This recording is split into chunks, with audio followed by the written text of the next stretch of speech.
রাজধানীর ভাসানটেকের আবুল বস্তিতে লাগা আগুন ফায়ার সার্ভিসের 5টি ইউনিটের আধা ঘন্টার চেষ্টায় নিয়ন্ত্রণে এসেছে। বিস্তারিত জানাতে যোগ দিচ্ছেন সহকর্মী খালেদ রায়হান। রায়হান, কিভাবে আগুন লাগলো, ফায়ার সার্ভিস কি জানিয়েছে, আর ক্ষয়ক্ষতির পরিমাণ কি জানা গেছে?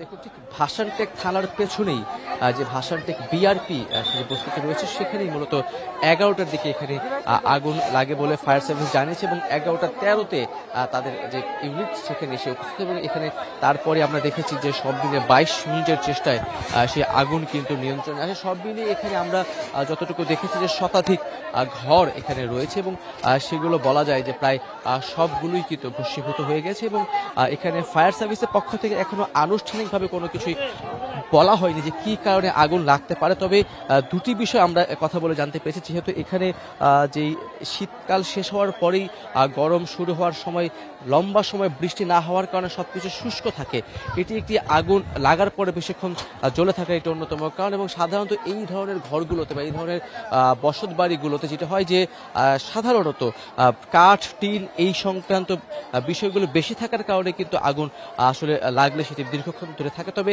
এখানে অবৈধ গ্যাস লাইন কিংবা বিদ্যুতের সংযোগ ছিল কিনা সেই বিষয়ে এখন পর্যন্ত কিন্তু ফায়ার সার্ভিসের পক্ষ থেকে আমরা যেহেতু আনুষ্ঠানিক কোনো বক্তব্য পাইনি সেই বিষয়টি আমরা জানতে পারিনি। তবে দুটি ঘটনা ঘটেছে। প্রথমটি হচ্ছে আগুনের পরে বেশ কিছু দোকান ছিল সেখানে লুটপাট করা হয়েছে, সেটি এখানকার যারা বাসিন্দা রয়েছেন তারা সেটি বলছেন এবং একই সঙ্গে যেটি হচ্ছে যে ফায়ার সার্ভিস আসছে এবং তার সঙ্গে আমি দেখতে পাচ্ছি যে পুলিশ এবং সেনাবাহিনীর সদস্য তারাও কিন্তু আসলে এই যে ঘটনাস্থল সেখানে তারা আছেন এবং এই যে ফায়ার সার্ভিসের আগুন নিয়ন্ত্রণ বা নির্বাপনের যে কাজ সেটি তদারকির জন্য তারা কিন্তু এখানে কাজ করে যাচ্ছেন।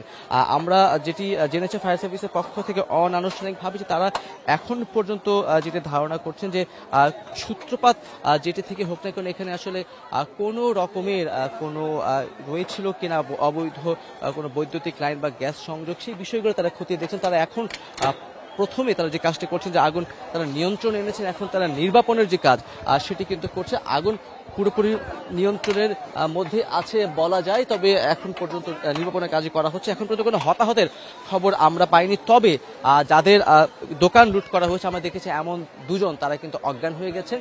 আসলে এই তাদের যেই মালামাল ছিল সেগুলো লুট হওয়ার কারণে সেটি হয়েছে। এছাড়া কোনো হতাহতের সংবাদ এখন পর্যন্ত আমরা পাইনি। ভাসানটেক থেকে জানাচ্ছেন সহকর্মী খালেদ রায়হান।